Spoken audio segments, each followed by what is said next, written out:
વર્તમાન સમયના સૌથી મોટા સમાચાર છે જે છે ઈરાન અને ઇઝરાયલ યુદ્ધ અને જગત જમાદાર અમેરિકા કેમ તોડવા માંગે છે ઈરાનને, શું છે ઈરાનની શાસન પદ્ધતિ। 70ના દાયકામાં ઈરાનમાં રાજાશાહીની સામે લોકક્રાંતિ થઈ હતી અને આ લોકક્રાંતિના પ્રેરણા હતા શિયા સમુદાયના ધર્મગુરુ આયાતોલ્લા ખેમોની।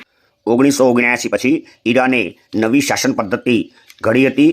તેઓએ બંધારણ ઘડ્યું હતું જે ધાર્મિક બેઝ ઉપર હતું, શરિયા કાનૂનનું હતું, જેનું બંધારણ 1979માં અસ્તિત્વમાં આવ્યું હતું। બંધારણ મુજબ પશ્ચિમી સંસ્કૃતિ પર પ્રતિબંધ ફરમાવ્યો હતો, હિજાબ ફરજિયાત બનાવ્યો હતો, પશ્ચિમીનો સામ્રાજ્યવાદનો વિરોધ, અમેરિકાને મા શેતાન ઘોષિત કર્યું હતું અને પશ્ચિમના કેપિટલિઝમ અને પૂર્વના કોમ્યુનિઝમનો વિરોધ દર્શાવ્યો હતો।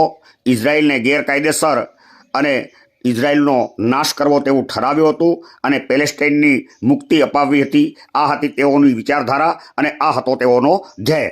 આમ ઈરાનના સુપર લીડર બન્યા હતા પ્રથમ આયાતોલ્લા રૂહુલ્લા ખેમોની, જેઓનું 1989માં મૃત્યુ બાદ અલી ખેમોની સુપર લીડર બન્યા હતા, જેઓનું 28મી ફેબ્રુઆરીએ ઇઝરાયલ અમેરિકા હુમલામાં મૃત્યુ નીપજ્યું હતું। તેમની સાથે અગ્રહરોળના 40થી વધુ સરકારના ઉચ્ચ નેતાઓ અને શાસકો પણ મૃત્યુને ભેટ્યા છે।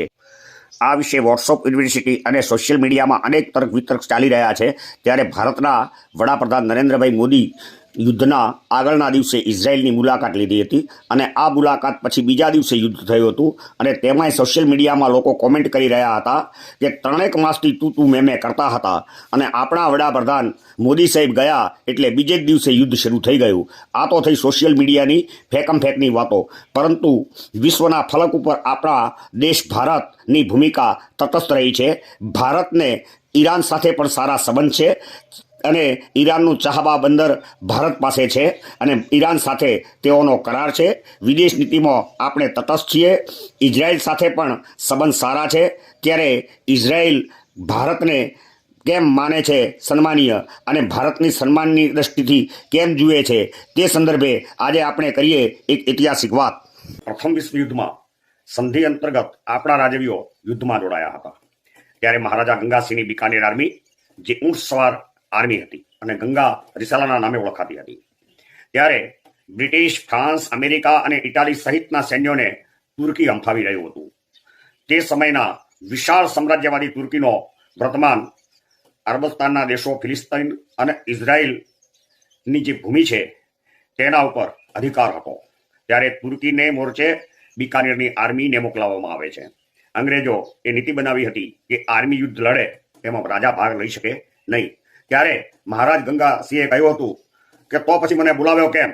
જો રાજા યુદ્ધમાં ન ઉતરે, જો રાજા પોતાનું શીશ કપાવવા તૈયાર ન હોય તો સૈનિકો કેમ કપાવે? અને આપણી યુદ્ધ નીતિ અનુસાર રાજાઓ મોખરે રહી અને યુદ્ધ લડતા હતા અને મહારાજ ગંગાસિંહના નેતૃત્વમાં તુર્કીમાં 10 યુદ્ધો લડાય છે। તુર્કીના સેનાપતિ જમાલ મુસ્તફા પાસાને તમામ યુદ્ધોમાં મહારાજ ગંગાસિંહ હરાવે છે અને તુર્કિસ્તાનને તોડી તેને નાની એવી લઘુ તુર્કી બનાવવામાં મિત્ર દેશોને સફળતા મળે છે અને ત્યારબાદ વિશ્વમાં પ્રતાડિત થઈ રખડતા ભટકતા યહૂદીઓને ભેગા કરી મિત્ર દેશો અરબસ્તાનનો એક ભૂભાગ આપી વસાવે છે અને એને ઇઝરાયલ નામનો દેશ બનાવાય છે। ઇઝરાયલમાં એક શહેર છે હાઈફા, જે અંગ્રેજો પાસે હતું। તેના ઉપર તુર્કી અને જર્મનીએ કબજો જમાવ્યો હતો। ત્યારે અંગ્રેજો વતી લડી રહેલ જોધપુર રેજિમેન્ટે જર્મની અને તુર્કી સામે લડી તેમને હરાવી હાઈફાને આઝાદ કરાવ્યું હતું। આ આઝાદીને 2018માં 100 વર્ષ પૂરા થયા ત્યારે ઇઝરાયલે પોસ્ટ ટિકિટ બહાર પાડી, જેમાં જોધપુર રેજિમેન્ટના ઘોડેસવાર સૈનિકનો ફોટો છે અને બીજી તરફ બેટલ ઓફ હાઈફા લખ્યું છે। ઇઝરાયલમાં આપણા શૂરવીરોનો સરાહના કરતો ઇતિહાસ ભણાવાય છે। ત્યારે ઇઝરાયલના વડાપ્રધાને આપણી સરકારને સંદેશો મોકલે છે કે તમારા જોધપુરમાંથી માણસો મોકલો, અમારે ત્યાં કાર્યક્રમ છે।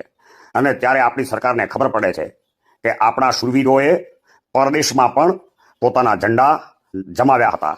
ઓટોમન સામ્રાજ્યની તોપ બંદૂકો જેવા હથિયારો સામે રાજસ્થાનની રાજપૂત સેનાએ ભાલાઓ અને તલવારો બંદૂકો થકી યુદ્ધ લડી હાઈફાને આઝાદ કરાવ્યું હતું। પ્રથમ વિશ્વયુદ્ધમાં જર્મની, ટર્કી, હંગેરી વગેરે હાર્યા।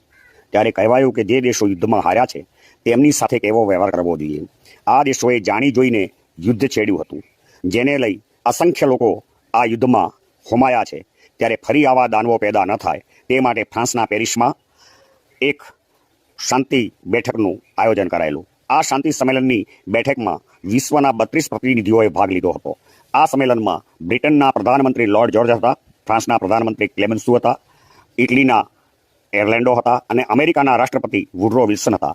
આ ચારને બિગ ફોર કહેવાય છે, જેમાં ભારતમાંથી રાજાઓના પ્રતિનિધિ તરીકે મહારાજ ગંગાસિંહજી હતા. એટલે આ 32 પ્રતિનિધિઓમાં વર્સાયાની સંધિમાં હસ્તાક્ષર કરનાર મહારાજ ગંગાસિંહ હતા.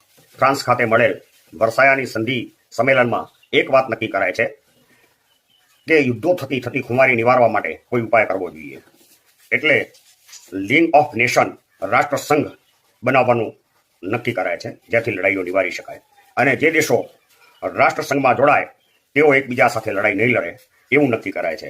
ત્યારે દેશો પોતપોતાના નામ લખાવતા હોય છે. ત્યારે અંગ્રેજો પણ બ્રિટિશ ઇન્ડિયાનું નામ લખાવવા માટે ત્યાં ગયા હતા. એમાં જે અંગ્રેજ ગયા હતા એમનું નામ હતું મેન્ટેગ્યુ, જે ભારતના મંત્રી હતા.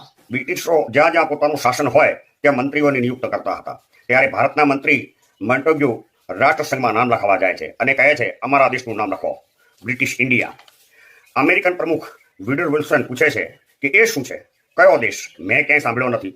તેણે દલીલો કરી કે હજારો વર્ષથી આ દેશ હતો, એશિયા ખંડમાં છે, પહેલા રાજાઓ રાજ કરતા હતા, અત્યારે અમારો કબજો છે અને અમારી કોલોની છે. અંગ્રેજો જ્યાં જતા ત્યાં એ વસાહતોને બ્રિટિશ કોલોની ગણાવતા. એ કહે છે અમારી કોલોની છે અને લખો. વુડરો વિલ્સન કહે છે ભાગ અહીંથી, મેં નથી સાંભળ્યો આવો દેશ છે. તેણે ખૂબ દલીલો કરી પણ કાઢી મૂક્યો. ત્યારે ગંગાસિંહ અને મોન્ટેગ્યુ મિત્રો હતા અને એક જ હોટલમાં રહેતા હતા. એટલે ગંગાસિંહે પૂછ્યું શું થયું નામ લખાવવાનું? મોન્ટેગ્યુ કહે અરે યાર, એ વુડરો વિલ્સન અને ક્લેમેન્સુ સાંભળતા જ નથી. ક્લેમેન્સુ ફ્રાન્સના શક્તિશાળી રાજનીતિજ્ઞ હતા અને તેમનું ઉપજતું હતું, એટલે આ સંમેલન ફ્રાન્સમાં યોજાયું હતું. ત્યારે ગંગાસિંહે કહ્યું તારે આપણા દેશની વાતો સંભળાવી હતી ને કે આ રીતે દેશ છે. ક્લેમેન્સુ કહે મેં નહીં કહ્યું હોય. ત્યારે ગંગાસિંહે કહ્યું કે હું જાઉં. અને બીજે દિવસે ગંગાસિંહજી ગયા. મોન્ટેગ્યુ પોતાની ડાયરીમાં લખે છે કે હું નથી જાણતો કે ગંગાસિંહ ત્યાં જઈ શું વાત કરી અને શું ન કરી, પણ 2 મિનિટ પછી ગંગાસિંહ પેન ઉપાડી સહી કરી રહ્યા હતા. મતલબ કે 2 જ મિનિટમાં તેમણે બિગ ફોરને ગળે ભારત દેશ છે વાત ઉતારી દીધી હતી. હું નથી જાણતો કે તેમણે શું વાત કરી, પણ સાઇન કર્યા પછી ઊભા થયા અને ક્લેમેન્સુ સાથે હાથ મિલાવ્યો અને કેટલાય સમય સુધી વાતો કરતા રહ્યા. બીજે દિવસે હું મોડો ઉઠ્યો. હું ગંગાસિંહની રૂમ તરફ ગયો ત્યારે સમાચાર મળ્યા કે ગંગાસિંહ પેરિસના જંગલોમાં શિકાર કરવા ગયા છે અને સાથે ક્લેમેન્સુ છે. મહારાજ ગંગસિંહની યથગાથામાં અનેક યશકલગીઓ એમના શિરે છે. તેઓ શાંતિ સંમેલનમાં રહ્યા ત્યારે લોકતંત્રની વાત ઉપર ભાર મુકાયો હતો. એમણે આ વાતને આત્મસાત કરી હતી. તેઓ વર્સાયાથી પરત આવી રહ્યા હતા ત્યારે ઇટલીના રોમ ખાતે રોકાયા હતા અને રોમથી તેમણે અંગ્રેજોને એક લેટર લખ્યો હતો, જેને રોમ નોટ કહેવાય છે.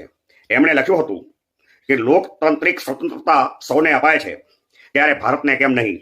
ત્યારે જો કોઈ રાજાએ સેલ્ફ ગવર્મેન્ટની માગણી કરી હોય તો તે હતા મહારાજ ગંગાસિંહજી.